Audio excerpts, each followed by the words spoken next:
안녕하세요. 치과의사 김정기입니다. 오늘은 임플란트 시술 후에 간혹 환자분들을 당혹해하는 상황에 대해서 알아보려고 하는데요. 바로 임플란트 나사나 보철물이 빠지는 경우입니다. 포털 사이트에 임플란트 나사 빠짐이라는 키워드로 검색해 보시면 꽤나 이런 경험을 하신 분들의 이야기가 많이 보이는데요. 예를 들어 나사가 빠진 채로 음식을 먹어도 되냐, 이런 질문부터 시작해서 손으로 다시 끼워도 되는지, 치과에 꼭 가야 하는지 등 다양한 궁금증이 있으신 것 같아서 이런 상황에서 어떻게 대처하는 게 좋을지 환자분들의 걱정을 조금이나마 덜어드리고자 오늘 영상을 준비했습니다.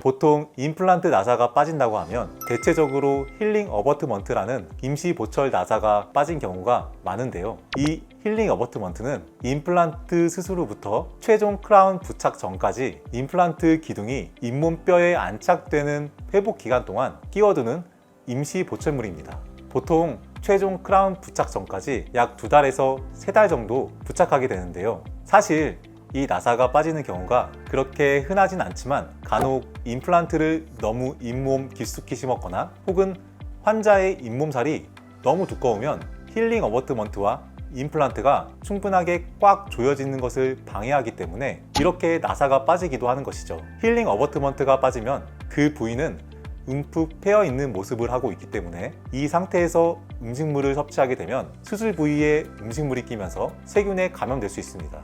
따라서 가급적 음식물은 섭취하지 않고 내원해 주시는 것이 좋습니다. 만약 음식물을 섭취했다고 한다면 물로 여러 번 헹궈서 수술 부위에 남아있을 줄 모르는 음식물 찌꺼기들을 제거해 주시는 것이 좋습니다. 단, 칫솔로 수술 부위를 강하게 문지르는 행위는 수술 부위가 덧날 수 있기 때문에 삼가 주시는 것이 좋습니다.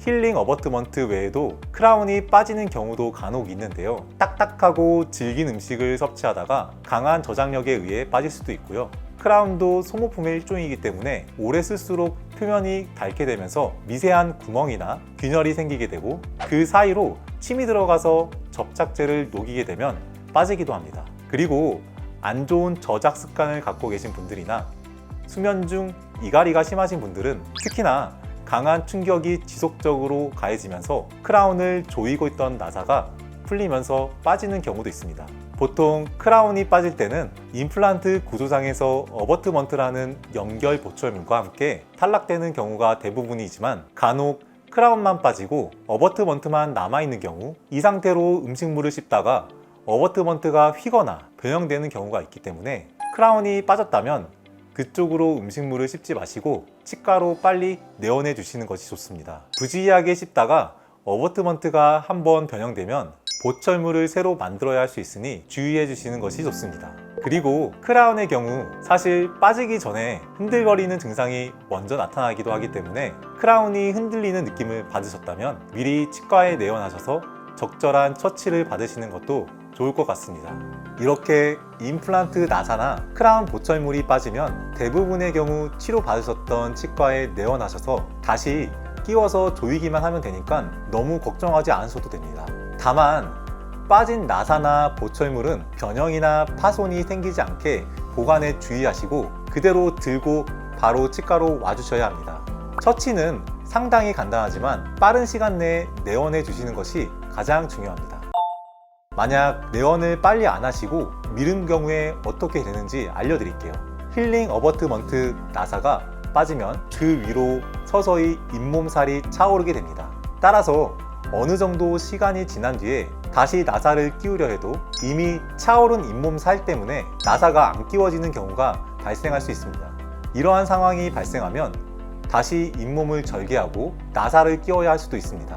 또한 임플란트 크라운이 빠지면 그 공간이 비게 되면서 인접한 자연 치아들이 미세하게 움직일 수 있습니다. 이렇게 되면 빠졌던 크라운을 다시 끼우려고 했을 때 그 공간이 좁아져서 안 맞는 경우가 생길 수도 있습니다.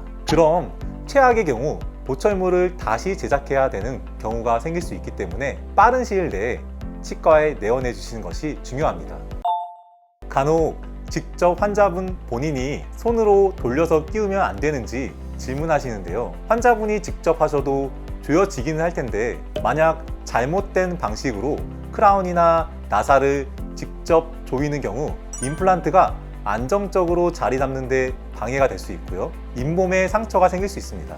그러니까 웬만하면 치과에 내원해서 처치를 받으시길 권장드립니다. 그리고 임플란트 보증서도 꼭 챙기는 게 좋겠습니다. 소비자 분쟁 해결 기준에 따르면 임플란트 표준 약관상 시술 후 책임 관리 기간은 1년으로 권고되고 있습니다. 따라서 수술 후 1년 내에는 정기 검진을 포함해서 나사나 크라운 등의 보철물의 탈락 및 파손 등에 대해서 대부분의 치과에서는 AS가 됩니다. 그러니 너무 걱정 말고 바로 치과로 내원해 주시는 것이 좋겠습니다. 치과에 가지 않아도 궁금증을 해결할 수 있는 유용한 치과 지식으로 다시 돌아오겠습니다.